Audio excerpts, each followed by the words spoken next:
Give me a P. P.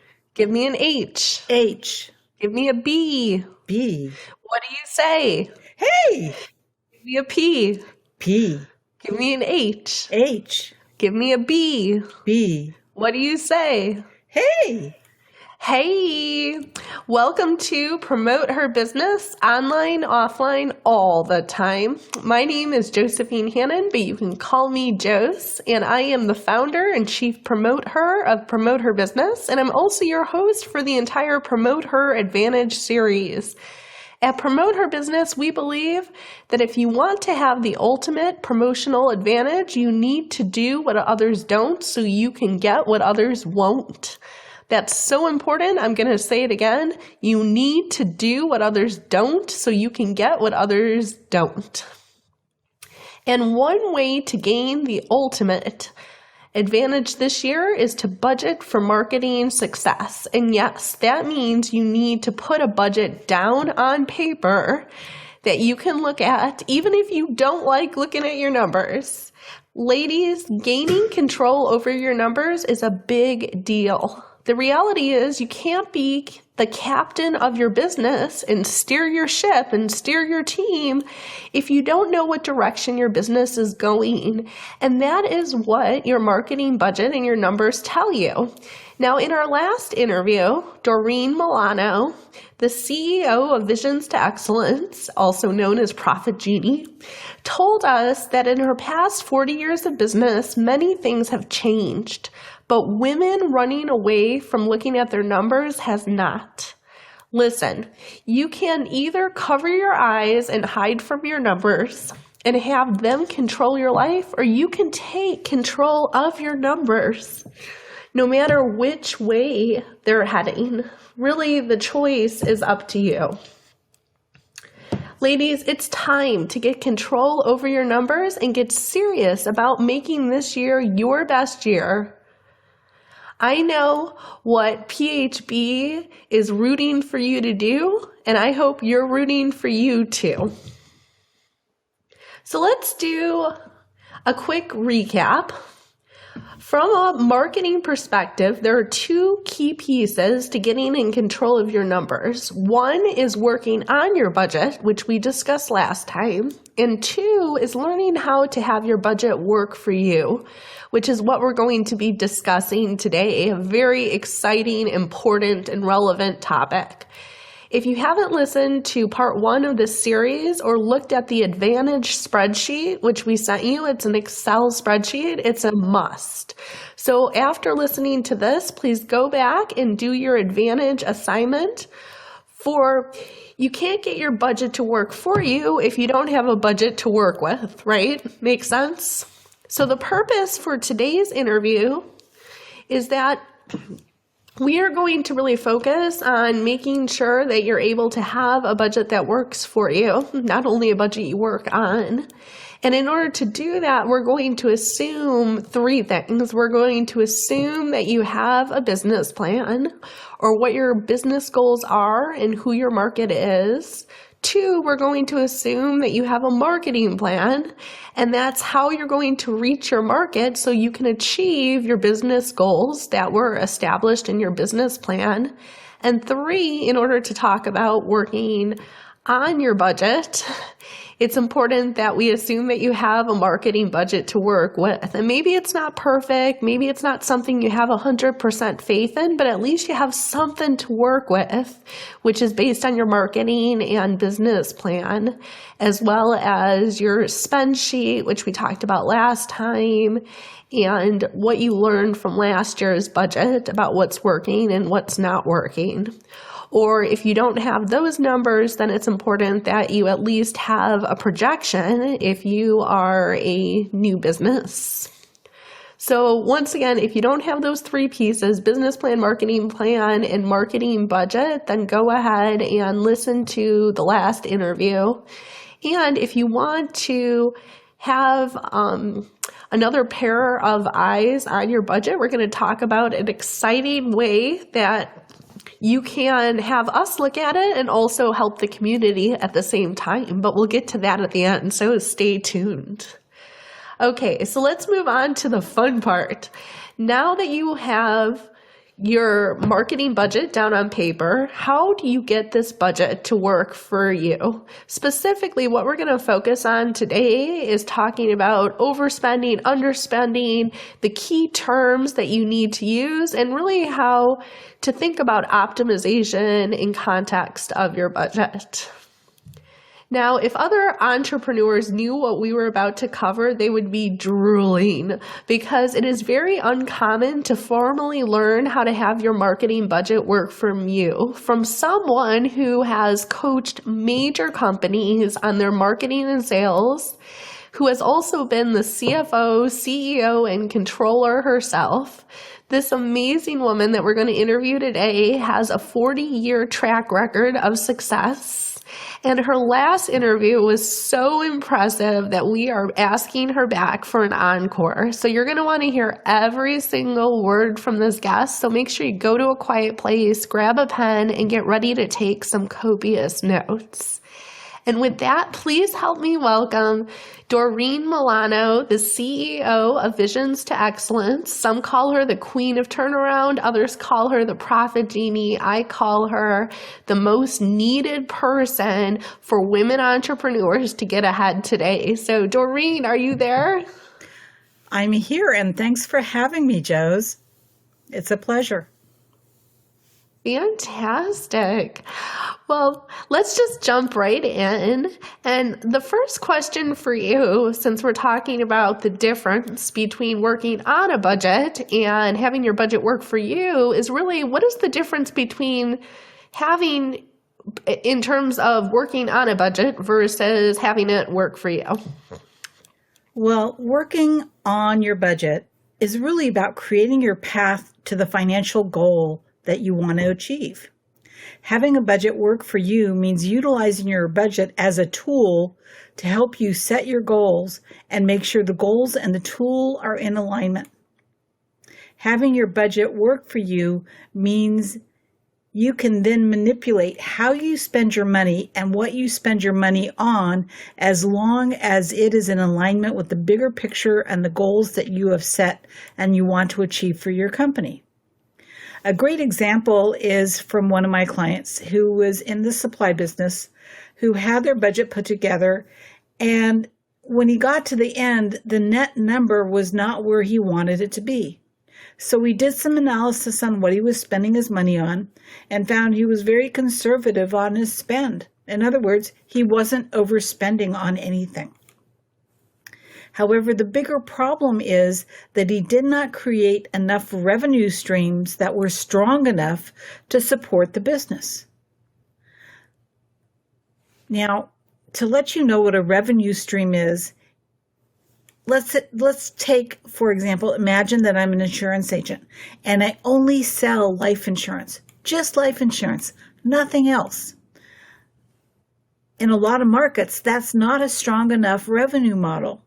They also need to sell home insurance, auto insurance, in order to have a full-fledged insurance agency with multiple revenue streams. Great. So I think that's a great question for everybody, is really looking at the revenue streams they have and seeing if having multiple is appropriate for what they're doing. So once you have a budget, Doreen, how often should you look at it? You know, that's a really good question. I have met so many people that do a budget and then never look at it. And then they're always surprised when things don't turn out the way they wanted them to turn out. So how often do you look at your budget? That really depends on what you're trying to do. If you're walking around in corporate America, you're looking at your budgets probably daily. And at the very least, you're doing an in-depth dive every month. As a small business, I would think once a month would give you all kinds of insights into your sales, what you're spending your money on, and whether or not you're on target. Most small businesses look at their budget every week or day they close their previous month. They want to look at what happened last month and what their budget was. Did they meet it? Did they exceed it? Where are they in the bigger picture of things? When they close out their previous month and they compare the budgetary goals, did I hit it or did I not? So I ask the audience, if you are regularly looking at your budget or goals at least once a month, and if not, put it on your calendar as a repeating event so that you make sure you take a moment and look at your budget versus your actual of what you did every month. I love it. That is so important and such an action to take that will get us ahead. I know for myself, if it's not on my calendar, I forget about it. So I'm going to check right now to make sure it's just a repeating event on a monthly basis. Look at my calendar or look at my budget. Fantastic. Well, it's kind of like what you've told me all along about if it's not on Facebook, it didn't really happen. Mm-hmm. If it's not on your calendar, you're never really going to do it. That's exactly right. And it gives you a sense of pride when you look back over your month and you're like, look, I did that. All these wins I could check off. So that's really wonderful.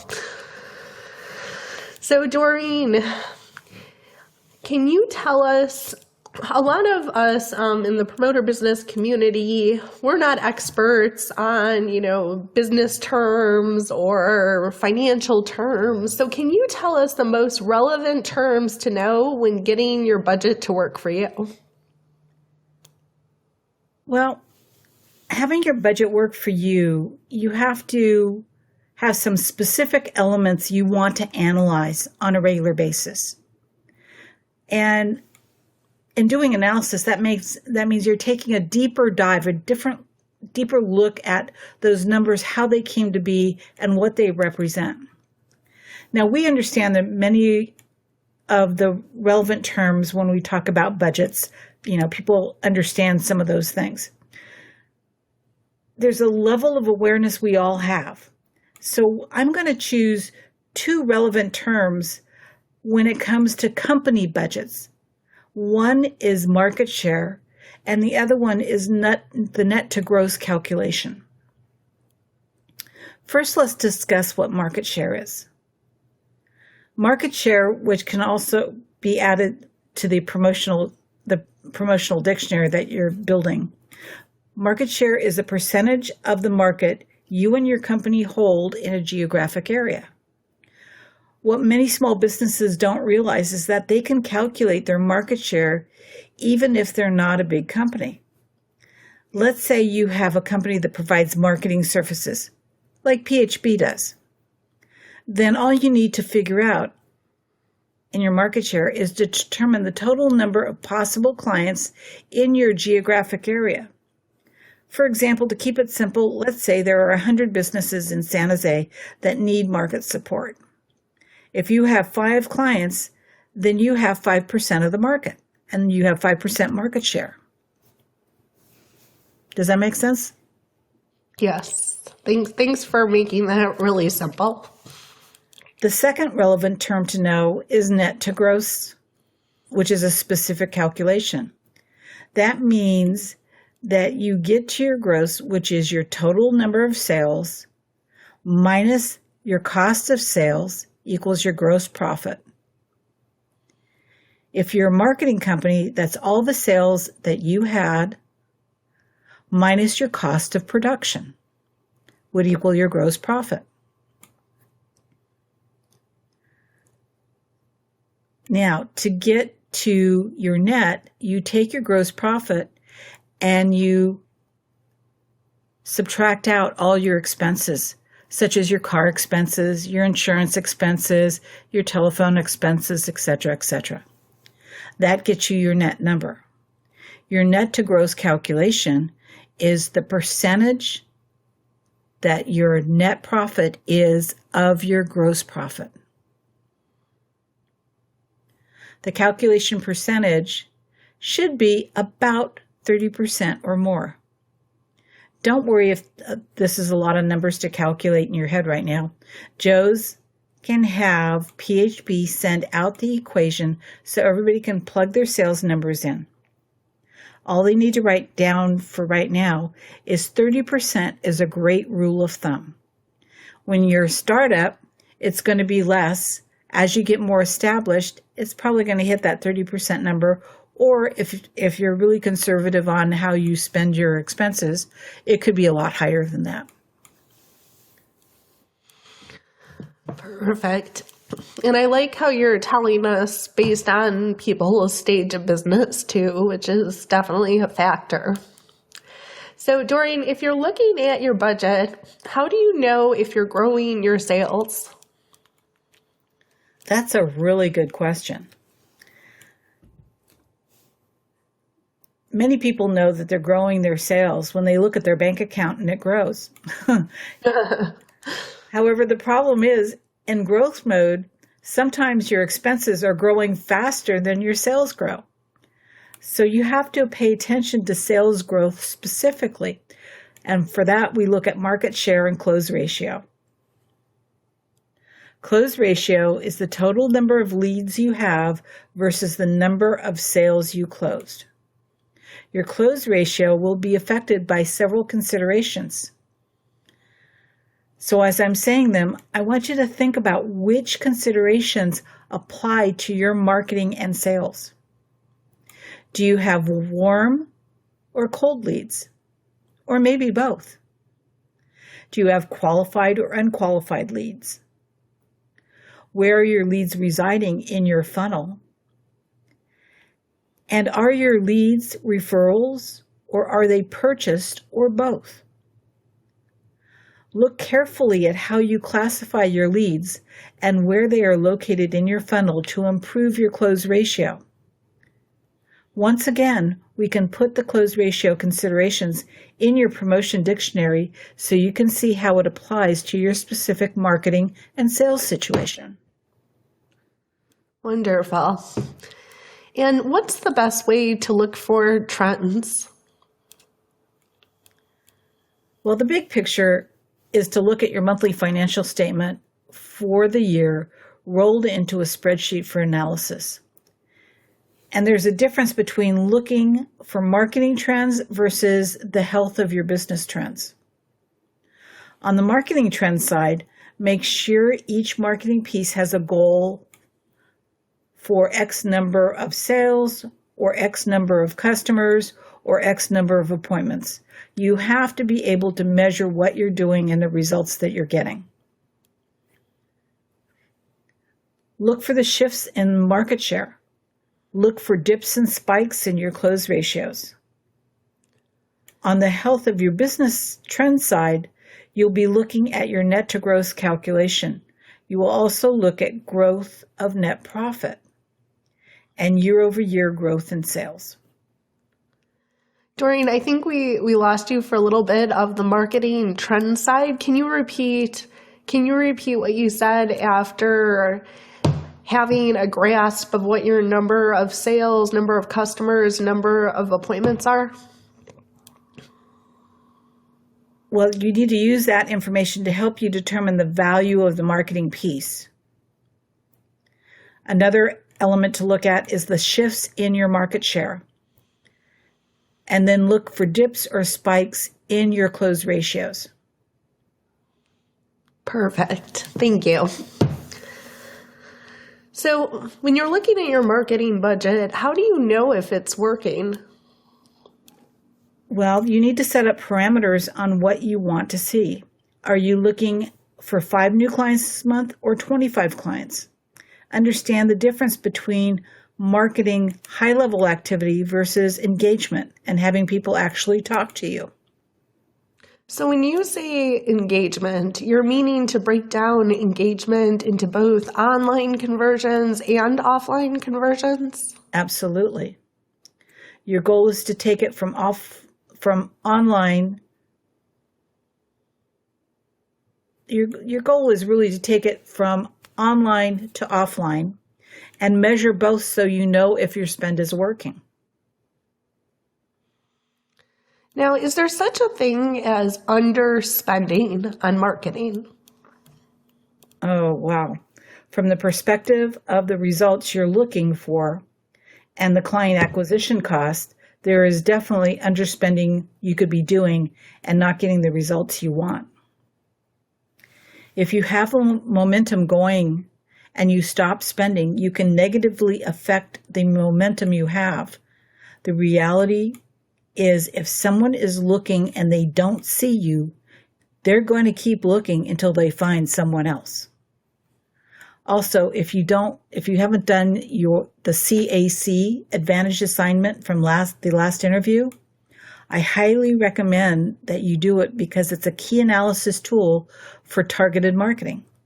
You need to know how much it costs, let's say, to advertise on Facebook versus how many people you need to attract for that advertising.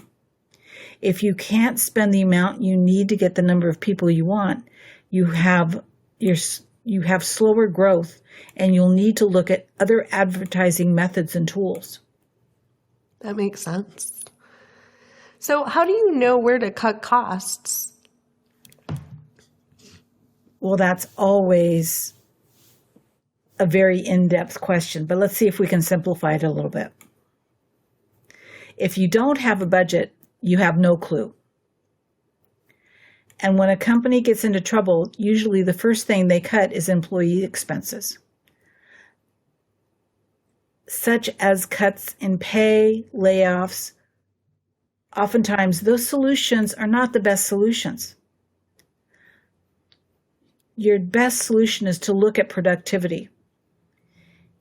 If your dollars are being productive in a certain area, you may want to think twice about cutting that spend. The other note is sales heals all wounds. So if you have a wound in your budget, sales will likely fix it.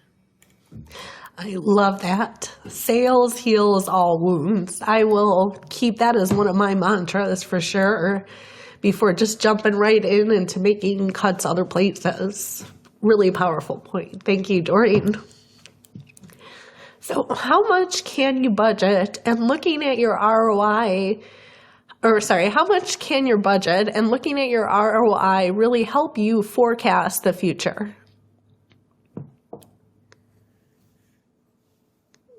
I've heard that from some people will say that if something's been working, you should just assume it will continue working and the past will predict the future. How do you feel about that? Well, that's a rule of thumb most people use, but there are environmental factors that need to be taken into account. Sometimes it's an environment in the market. Sometimes it's physical environment, like a big earthquake or a flood. Maybe it's another economic downturn. How is your business affected when these types of things happen?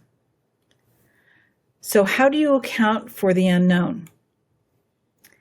I've never been able to do it really well, but the best you can do is understanding trends in your industry, the sales trends, the environmental trends, the socioeconomic and political trends. And there are also business trends to consider. By a business trend, I mean, for example, if your company is a company that provides benefits to larger companies, there's a trend afoot right now where you are seeing fewer and fewer employees and more contract work from bigger companies. This type of situation would negatively affect and impact your company because independent contractors are growing and employees are dwindling. You just need to know what's going on around you and you can't keep your head in the sand. When you're looking at your budget, you always need to ask yourself at the same time, what else do I need to know? We all know what we know, and we know what we don't know, but we don't know what we don't know. And if you truly want to see beyond our limited thinking, and I say "our" because it's true for everybody, we need to get a second pair of eyes on our businesses, whether that's a business coach, a marketing consultant, a business advisor. Your business is too important to only have a friend look at it or to figure out what you do based on Google.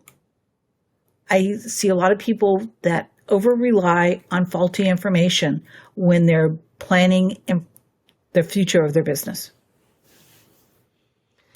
So, speaking of faulty information or just trying to figure out what to do based on what other people are doing or what you're reading, if other players in your industry are spending more money, let's say you're an ice cream shop and you hear other shops are spending more money or other people in your neighborhood are spending more money, should you follow their lead? I don't believe it's about following other people's leads. I think it all depends on your clients. Have you considered your niche concisely enough to know exactly who your client is? Where are your clients hanging out? What is the optimal way for you to interact with those clients? Don't spend $1 until you know the answers or jump on a bandwagon of what other businesses are doing who may not be in exactly the same situation as you. That is a really great point. So it's not just going into implementation, it's thinking some things through so you don't hurt from them later on. That's what I really hear in what you're saying. Absolutely. I've seen more people waste money marketing and they have no clue who their client is, so they're not even having that money reach that client. Ooh, ouch. Yeah, it's really awful. So I know that's one big mistake is obviously not knowing who your client is or thinking you do and then realizing your marketing's not really reaching them. What's another big mistake you can't afford to make with your budget? I think the biggest mistake you can make is not following it and not analyzing it at least once a month. A rule of thumb is this. Some people don't look at their budget or their goal for at least a quarter. But if you only look at your budget once a quarter and you totally missed your target on your market, you've lost 60 days in order to correct the process. The quicker you look, the quicker you can recover. Mm. And what's the best way to see if your marketing budget was realistic? Well, I recommend using the marketing budget revenue model. We don't have enough time to go through that today, but we can send it out to everyone so you can start to play with it. And then I'd be happy to do one more interview to talk and walk everybody through that particular tool the next time. That would be perfect. Sounds very good. So, Doreen, there's so many golden nuggets you gave us today. If you could choose just one action for our listeners to take that would give them the ultimate promotion advantage, what would you say that action is? If you haven't created your budget yet, create it.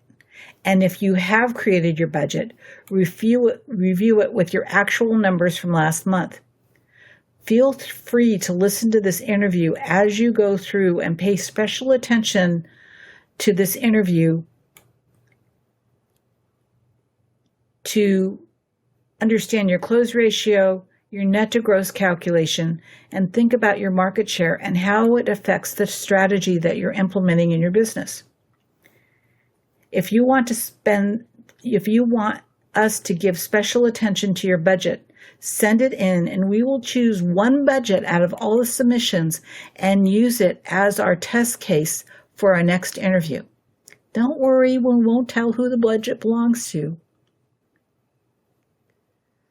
And they can send it to interview@promoteherbusiness.com. Once again, it's interview@promoteherbusiness.com.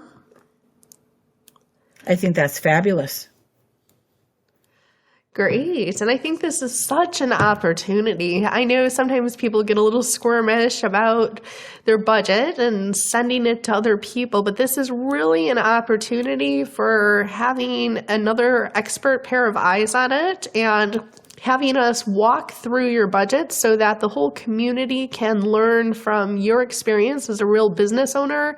And as Doreen said, I'm just going to reiterate, we will not use your company's name during the process, but having a real budget in today's times will be really helpful for the community to learn from, and for you, because now you have free information about how to take your business to the next level. So do turn them in. Simply send us an email at interview@promoteherbusiness.com. Once again, it's interview@promoteherbusiness.com. So thank you so much, Doreen, for being with us today. Well, thank you. It has been a total pleasure. I enjoyed speaking to you, Joes, and your community. Wonderful. And you're not leaving yet, because we're going to do one more interview with you, because if you were hooked on today's information, you haven't heard anything yet. Our next interview, we are going to go through the final pieces of budgeting for marketing success and look at a real business budget submitted by one of you. This is going to be priceless. So make sure to tune in to our first Tuesday, which is going to be on June 7th at noon Pacific. And until then, fill out the survey immediately following this call and let us know if you still have questions on anything about the budget, whether it's the client acquisition cost calculator that you learned about in the first interview, or if it's any questions about market share or net to gross calculation from this interview. Just let us know anything you have. Feel free to post to our Facebook group.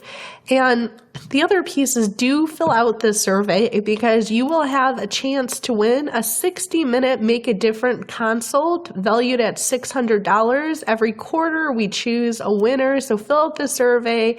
It will help you. It will help the community. It will help our interviewer, and you can win. Who doesn't like to win, right? So let me leave you with this. Always remember to promote your business and each other, online, offline, all the time. Give me a piece. Oh, go ahead. I think there's one piece that we need to mention. When is the deadline for the budget submission so it can be included in our next interview? Oh, that's a great question. So it will be due by the 20th, Friday the 20th. Awesome. That is great. So business owners, please take the time and submit your budgets by the Friday the 20th so that we can choose the winner and have it be the topic of our next interview. Fantastic. All right. And with that, remember to promote each other online, offline, all the time. Give me a P. P. Give me an H. H. Give me a B. B. What do you say? Hey. Give me a P. P. Give me an H. H. Give me a B. B. What do you say? Hey.